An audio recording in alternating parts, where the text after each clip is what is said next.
They said a prominent citizen of Washington, D.C. once invited President John Kennedy to play golf with him. How many of you guys play golf? I played once in my life. It was a disaster. So I don't do that anymore. So on the first hole, President Kennedy floated a real nice shot about 3 feet from the pin. You don't know if you play golf, that's not bad at all. He walked up to the ball. He glanced over at the man who had invited him, and President Kennedy was looking at him for him to concede the putt. The man ignored him, just looking around at the sky. "You're certainly going to give me this putt, aren't you?" What the inquiry was from the president. "Oh, make a pass at it," he said. "I want to see your stroke. A putt like that builds character. Besides, it'll give you a little feel for the greens." Oh, look of anguish. President Kennedy said, "You know, I work in Noble office all day for citizens like you, and now you're not going to give me this putt?" The gentleman said nothing. Kennedy gives a big sigh and goes, "Okay, but let's keep moving. I've got an important appointment after we finish with the Director of Internal Revenue." The gentleman hastily says, "Pick it up. It's good." You know, we all can make jokes about the IRS to keep from crying. After all, two inevitable events happen in our lives. That's death and taxes, and you can't get out neither one of them. At least death doesn't get worse every time Congress meets. And I'll leave it at that. You know, I can picture the good Lord sitting up there these last 3 weeks on his throne with a big smile on his face. All his political passages are being covered at this time in the lectionary. What a challenge it is to make the tip of my tongue from being bit so much. But up to this point, we see Jesus, as it were, on the attack. He had spoken 3 parables in which he had plainly indicted the Orthodox Jewish leaders. In the parable of 2 sons, which we covered a couple of weeks ago, Jewish leaders appeared under the guise of the unsatisfactory son who did not do the father's will. In the parable of the wicked husbandman, there are also wicked husbandmen.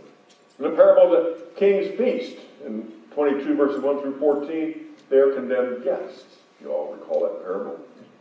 And now we see Jewish leaders launching their counterattack. They do so by directing at Jesus carefully formulated questions. And they asked the question in public while the crowd looked on and listened. And their aim was to make Jesus discredit himself by his own words in the presence of the people. Now, if you remember the Pharisees, as a religious group opposed to the Roman occupation of Palestine, the Herodians were also a political party. They opposed, or they supported Herod Antipas and the politics instituted by the Romans. Normally, these 2 groups were like miles apart. They were bitter enemies. But here they unite against Jesus, thinking that they had a foolproof plan to counter him. And together their representatives asked Jesus about paying Roman taxes. You see, if Jesus agreed that they were right to pay tax to Caesar, the Pharisees would say he opposed God, the only king they recognized. If Jesus said that taxes should not be paid, then the Herodians would hand him over to Herod on a charge of rebellion. In this case, the Pharisees were not motivated by the love of God's laws, and Herodians were not motivated by the love of Roman justice. But Jesus, in his answer, exposed the evil motives and embarrassed them both. There's 3 taxes the Romans extracted from the Jewish people. They had the ground tax. A man must pay the government equal to 1/10 of his grain and 1/5 of the oil and wine which he produced. They paid that tax either partly in kind or partly in money equivalent. Then they also had the income tax, 1% of a person's income. They also had a poll tax. Every male person from age 14 to 65, and get this, every female from the age of 12 to 75. They got taxed more than the guys. They must pay 1 denarius, or 1 day's wages per year. Now, Rabbi Eliezer Ponzer says it's impossible to know silver's value in biblical times. At today's rate, approximately $17 per ounce, or 8 grams of silver, which would be around $5. And Jesus called the denarius a tribute coin. The poll tax mentioned in this passage was levied by the Romans against the Jewish leaders beginning in AD 6, when Judas became a Roman province. And the poll tax was still around years later during Christ's ministry. But when it was imposed for the first time, it provided or provoked the rebellion of Judas the Galilean, recorded in Acts 5:37. The Herodians favored the tax, but the Zealots and the Pharisees and people resented it. The New Testament, on the very issue of rendering obedience and tax to the Roman Empire, found themselves in common alliance, in this instance, to trap Christ in his words, trying to impale him on the horns of a serious dilemma. Should the authority of Caesar be recognized and a poll tax be paid to it? If Christ were to have a firm payment of the poll tax to Caesar, he'd no doubt pleased the Herodians greatly.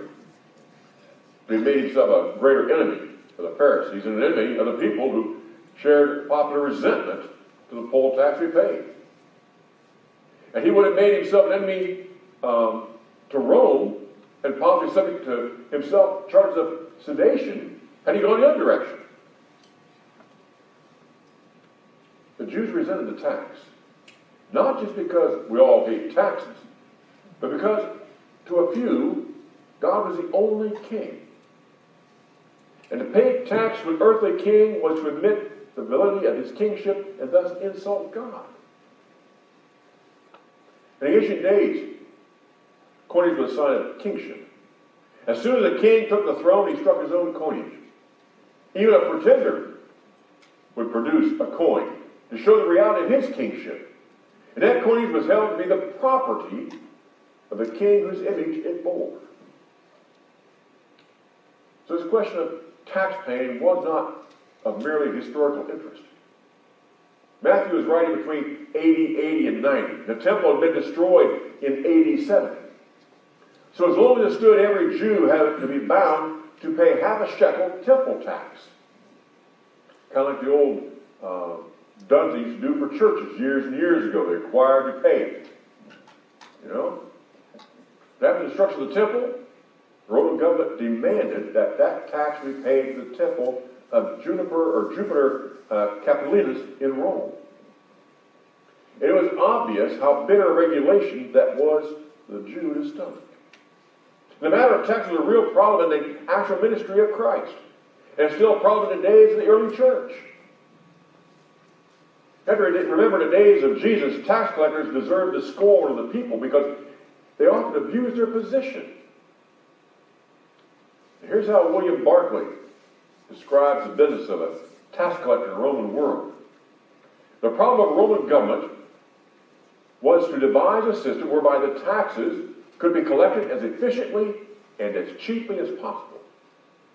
They had done so by auctioning the right to collect taxes in a certain area.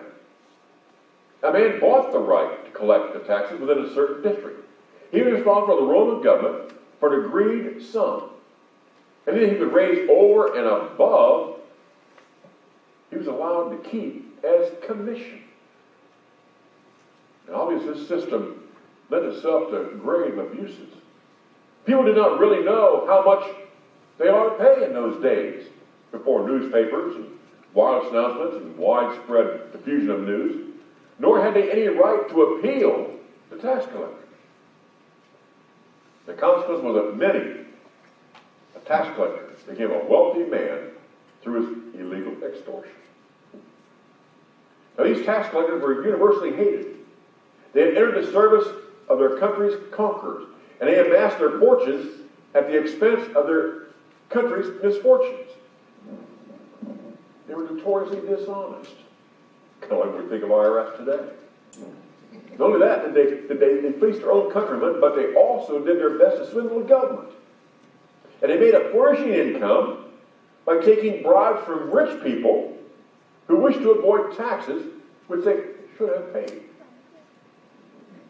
Every country hates tax collectors. But the hatred of the Jews for them was doubly violent. The Jews were fanatical nationalists. But what roused the Jews more than anything else was a religious conviction that God alone was king. And that to pay any taxes to a mortal ruler was an infringement on God's rights and an insult to his majesty. By Jewish law, a tax collector was debarred from the synagogue. He was included with things and beasts unclean. And Leviticus 25 was applied to it. He was forbidden to be a witness in any case. Robbers, murderers, and tax collectors were classified together. When Jesus called Matthew, he called a man whom all hated. With his unique wisdom, Jesus never laid down rules, regulations. You know that? He never laid down a rule, regulation. This is why his teaching is timeless and never goes out of date. It's interesting that the passage should come along this weekend when taxes were due this past Thursday, and hopefully you all had them in on time.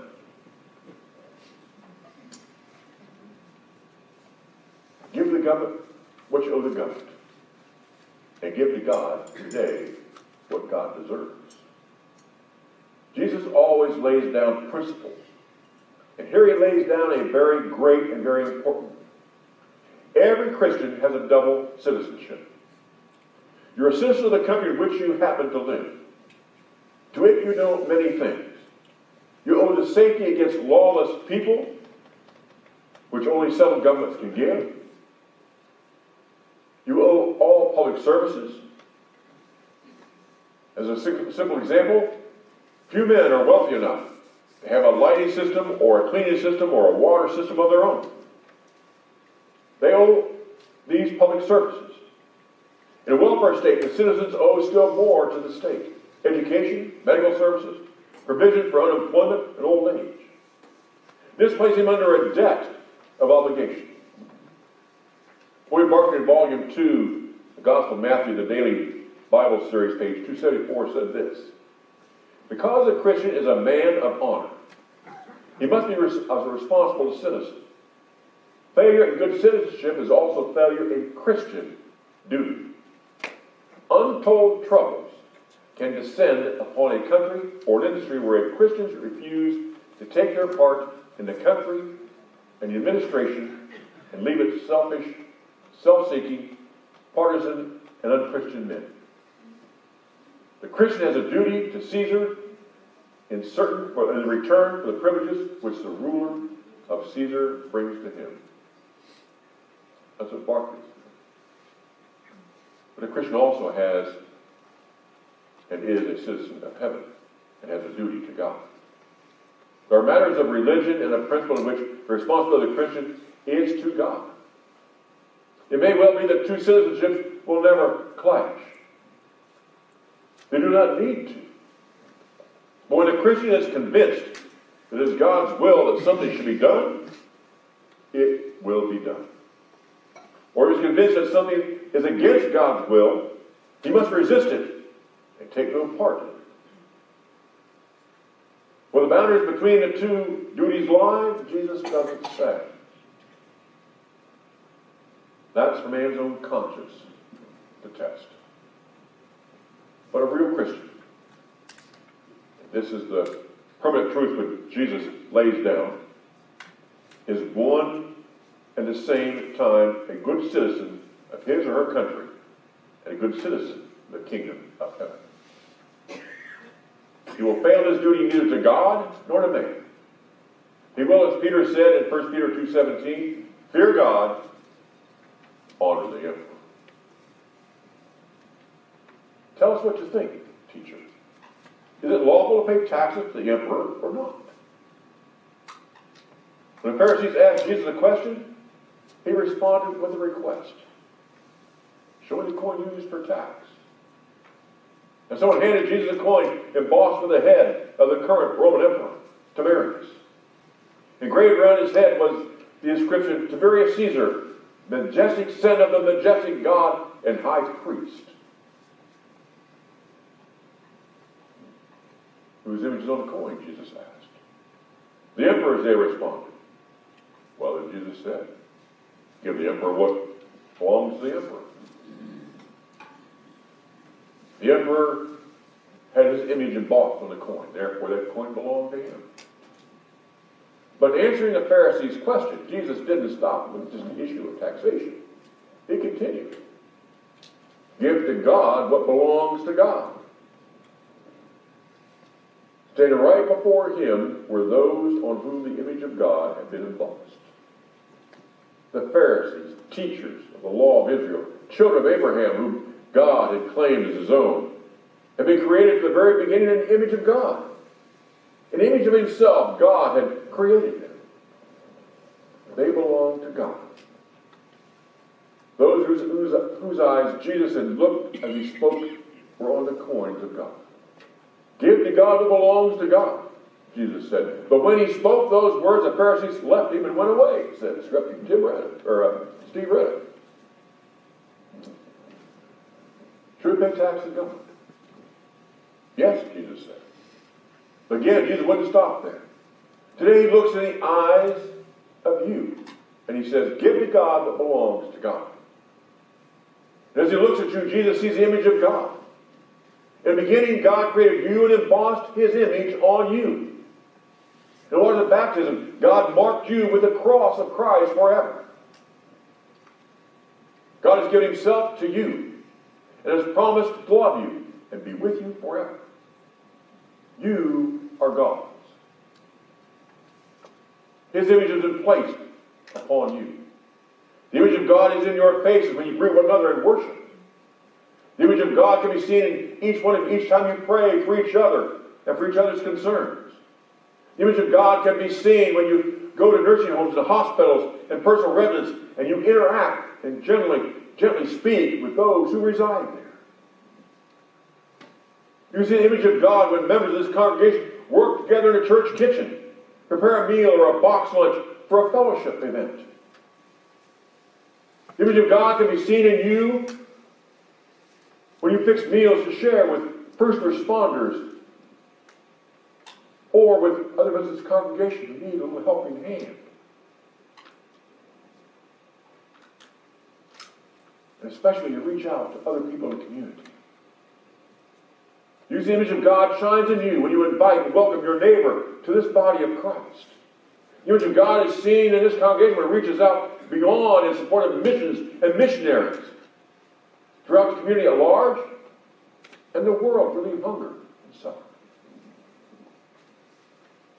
Whenever you give of yourself to others, the image of God within you is being revealed. You are the bearers of God's image, Jesus said. Give to God the things that are God's. You are God's, Jesus says. Give yourself to God. But before you can even respond to Jesus and respond to his call to give yourself to God, God gives himself to you. Even before you have a chance to respond to Jesus' command, Jesus goes to the cross. Jesus goes to the cross to give to God what belongs to God. Jesus goes to the cross to give you to his Father in heaven, who then blesses you with salvation and eternal life. Jesus goes across for each and every one of you and gives you life. Give to God the things that are God's. When you give yourself to God, God will nurture His image within you. Jesus, who now lives in you, will give Himself to others whenever you give yourself to those in need. Jesus will use you to reveal God's love and forgiveness, to show all God's children how special they are to God, and proclaim salvation to all who have been created in the image of God. Give to God things that are God's, remembering that Jesus has already given Himself for each and every one of you.